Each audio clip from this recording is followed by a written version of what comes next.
Republican ticket traveled to Mississippi following the 4-day GOP National Convention, which ended last night. We now turn to the rally.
Thank you so much.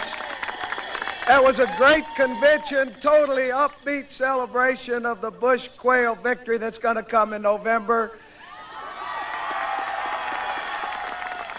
Now the First Lady and I are happy to be back home. We're even happier to present to you this nation's champion of business competitiveness, a friend of space exploration and NASA, the guardian of the family values that you all are so dear to all of you, a Hoosier who shot a mean basket about 3 blocks from here at the high school 6 months ago, and the national spelling champion, the Vice President and next Vice President of the United States of America, Dan Quayle! And his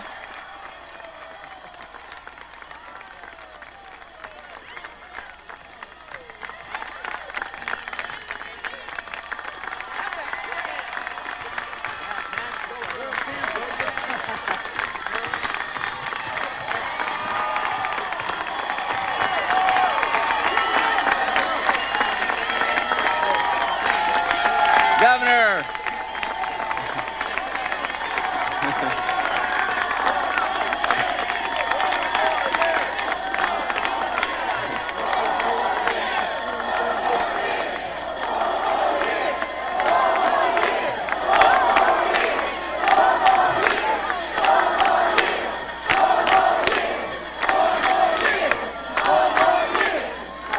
Governor, thank you very much. And after listening to that introduction, let me just remind you what I said last night in Houston. If the media is going to call Al Gore and Bill Clinton moderates, then they're going to have to start referring to me as a world champion speller.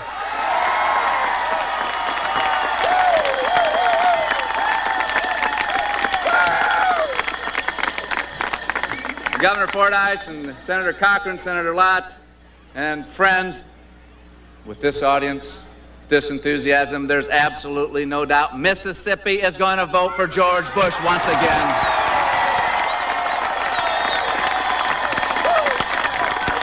The South is going to vote for George Bush, and America is going to vote for George Bush. Let's get right down to it. Another presidential election, the American people will once again reject the ideas of Carter, Mondale, Dukakis, and this time Clinton.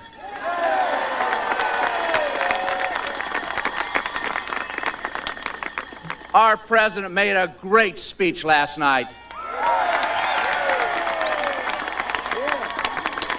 And there's no doubt that there's a huge difference between our president and the governor of Arkansas. They believe that government needs to be bigger. We think government's already too big. They want to protect the education lobby in Washington and protect the trial lawyers of America. We want to reform the education system and reform the legal system of America.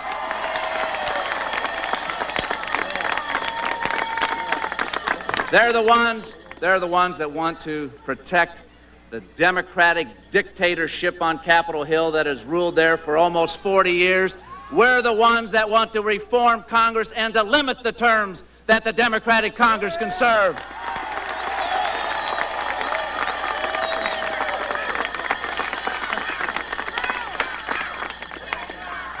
We won the Cold War, and with a new Congress, we'll win the domestic war.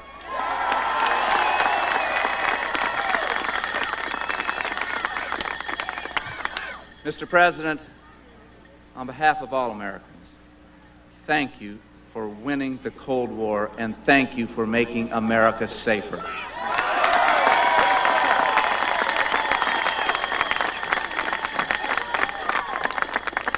Our critics don't like it, but let me say it again and again and again. We will never back down from talking about traditional values in this great country of ours. We're going to stand up for the American family, and in this campaign, we're going to take a message to Bill Clinton. You don't strengthen the American family by raising their taxes. You strengthen the American family by letting them spend more of their own money.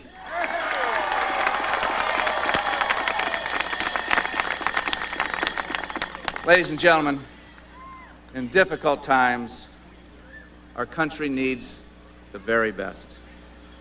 The best in leadership, the best in judgment, and the best in character. We have the very best. A man we can trust. Please welcome the President of the United States and America's favorite, Barbara Bush.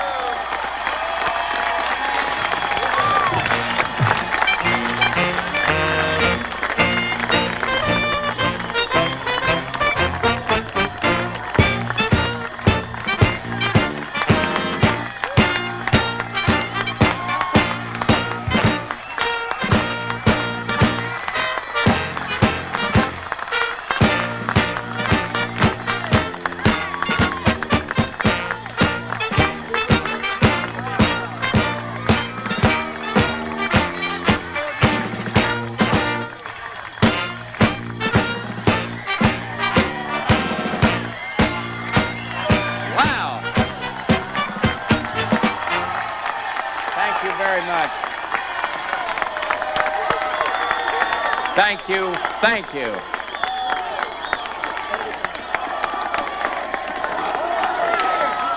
This is good for the soul.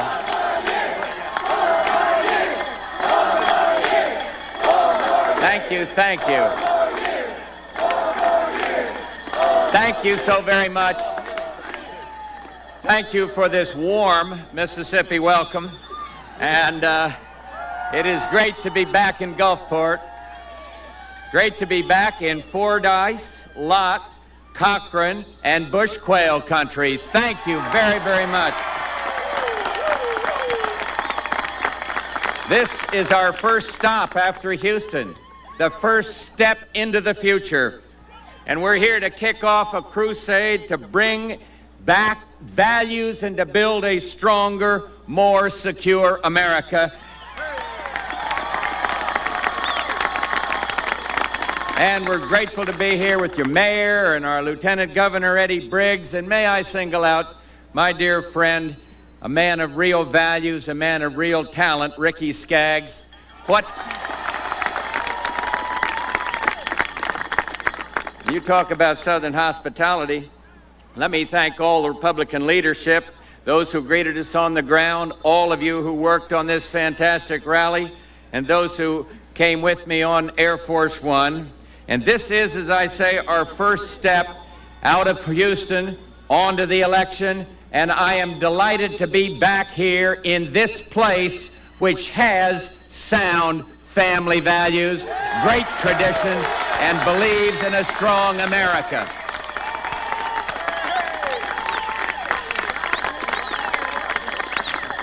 And I understand that since my last visit, Biloxi is something of the Monte Carlo of the Gulf Coast. Well, my pastor may be listening, so I want to say I never was much of a gambler, but let me offer a little sporting advice. Don't bet against us in November. We are going to win this election.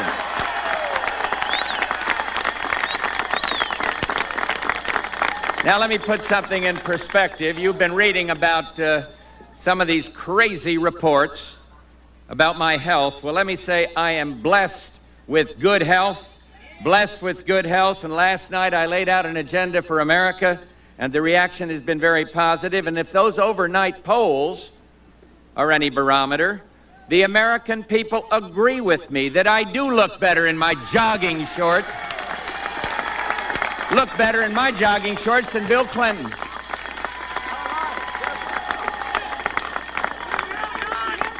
You know, last night we answered some questions to the American people, and one of them is, well, why spend any time anymore on foreign policy? Well, remember the days when some of these school children, or when some of you all were school children, hiding under the desks in drills to prepare for nuclear war? Well, I saw a chance to rid our children's dreams of the nuclear nightmare, and I did it with the help of many others before me.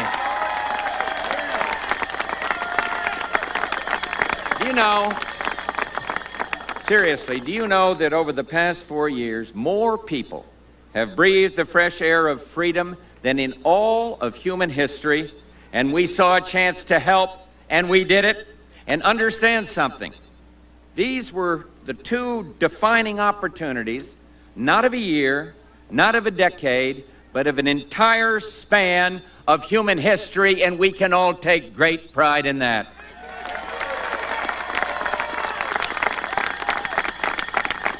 And yes, now that we have made the world safer and more secure, it's time to build a safer and more secure America. And here in Gulfport, you understand how the world has become linked, interconnected. And the challenge before America today is to bring together foreign policy, economic policy, and national security policy to make a difference in your home. And so this election isn't simply, as the opposition, as that new twin ticket says, simply about change. It's about who do you trust to make the change work for you. That is the question.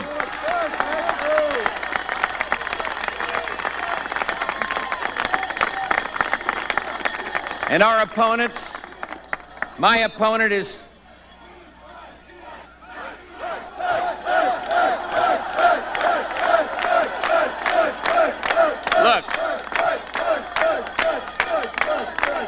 creating jobs is the #1 issue, and my opponent has laid out his plan. It is clear, present, and dangerous. It starts, here's the way it starts out. $220 billion in new, what he calls investment, and when he says investment, watch out for your wallet. Investing $220 million of your money, $220 billion of your money. That is not investment. And it goes on with the largest tax increase in history, right up front. Right up front, before he's had to govern it all, he says, tax them $150 billion more. No, we are not going to have that. And along with it, a massive scheme to have government take over the health care system. We have a program to make health insurance available to the poorest of the poor, to everybody, but not to get the government tell you who your doctor can be.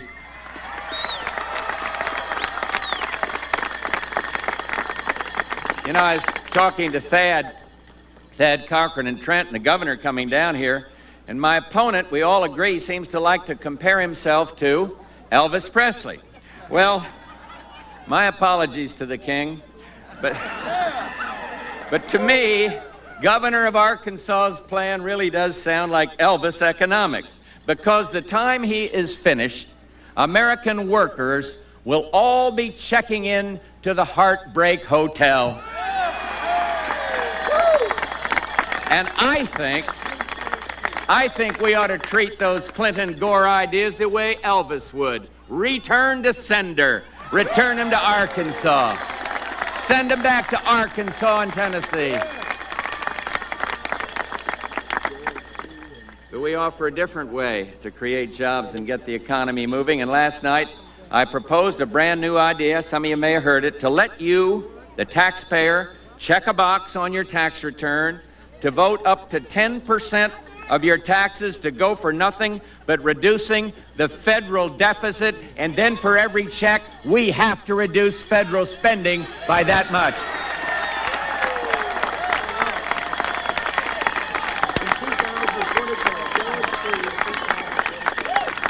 And there's something else that I want to do, and every place I go in America, people are saying, please get it done. And I'm talking about this. A lot of sharp lawyers are wreaking havoc in middle America. Doctors sometimes, maybe it's true here in Biloxi, scared to practice medicine. Some parents afraid to even coach Little League. And the bottom line is we are suing each other too much and caring for each other too little.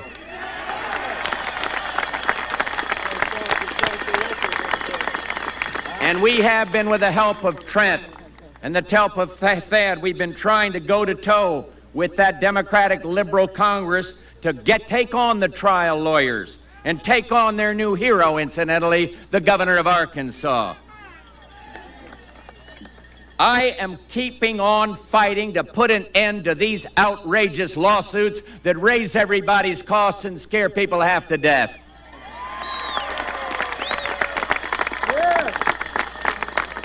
And we got other ideas we're fighting for. To open markets for our products.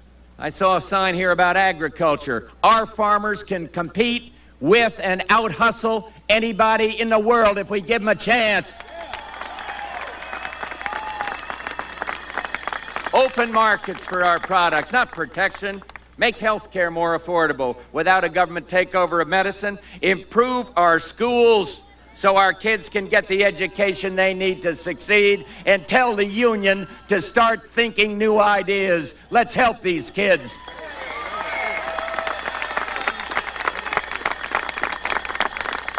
And now the fundamental. In order to get all these ideas and more into action, I need your help. I need you to change the U.S. Congress to clean house.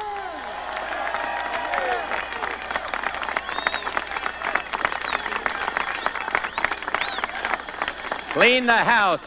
Exactly. Exactly.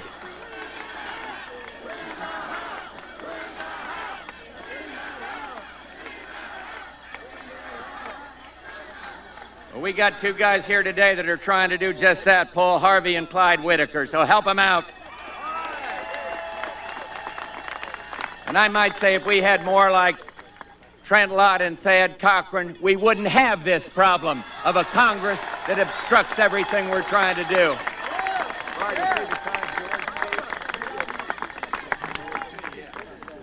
You know, let me be very candid with you. Congress is an institution in gridlock, and the liberal Democratic leadership has been in charge. It's hard for these young people to believe, but has been in charge of the House of Representatives for 38 straight years, and the gridlock Democratic Congress has blocked my jobs program, blocked my education program, and blocked the progress of the people of Gulfport, Mississippi. They are caught in a knot of PACs and perks and privileges and paralysis. And let me give you one example. It took us, with the help of many sons and daughters of Mississippi, 43 days to win the Gulf War, while Congress has taken 533 days and still counting to give us a national energy policy to cut our dependence on foreign oil. That is gridlock. That is congressional gridlock. As I said, I've ridden stationary bikes that can move faster than the U.S. Congress. And let me make no mistake about it, we are not going to let the Clinton-Gore ticket fool the American people. The Clinton-Gore ticket and the gridlock Congress are totally interlocked. One is CG and the other is GC. Clinton-Gore, gridlock Congress, but don't let them try to separate themselves from each other. They are one and the same, even though they tried to hide the leaders away at their Madison Square Convention.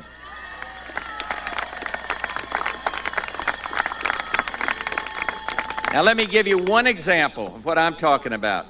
When Saddam Hussein invaded Kuwait, I turned to the American people, and no area of our country responded better than the people of Mississippi. I turned to the American people and asked for their support, and of course to our young men and women for sacrifice before the Middle East became a nuclear powder keg threatening us all. Mississippi responded, and you made America proud, but many of the liberal Democrats in Congress stood against us. And as I said last night, what about the leader of the Arkansas National Guard, the man who hopes to be commander-in-chief? Let me repeat it for you. 2 days after Congress voted to follow my lead, my opponent said this, and I want to be fair about it, so I'll give you the exact quotation. I guess I would have voted with the majority if it was a close vote, but I agree with the arguments the minority made. What kind of message would that send to a man like Saddam Hussein? You talk about wishy-washy indecision that is offered up by both my opponent and the gridlock Congress. They are one and the same. So, if you want to see this country go forward with optimism, first, send Bill Clinton back to Arkansas.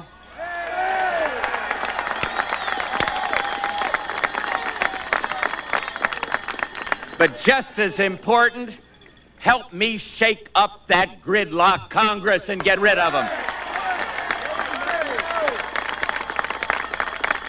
In speaking for this district, you can do it by electing a seasoned leader, General Paul Harvey, to represent you in the Congress.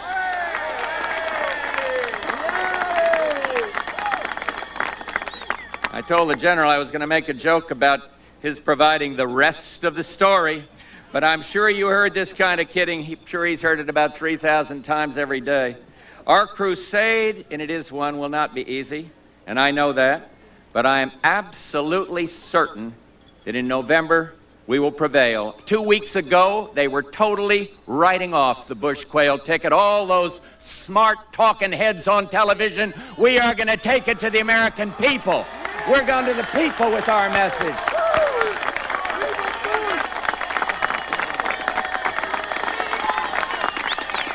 For 9 months, the governor of Arkansas has been distorting my record. And I don't care what the polls say, I'm going to take this case to the American people like Truman did. Go against the Congress, go against the opponent, say what I'm for, and God bless the United States of America. We are going to win this race. Thank you all.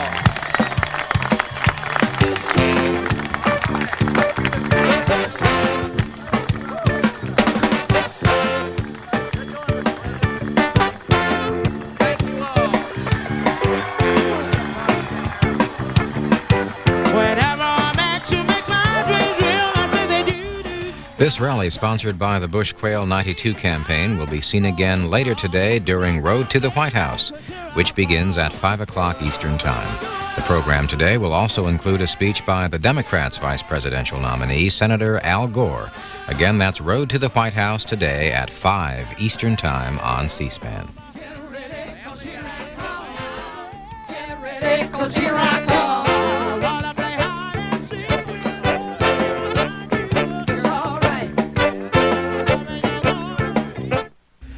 This program is part of C-SPAN's 24-hour-a-day programming that can be used by teachers for educational purposes.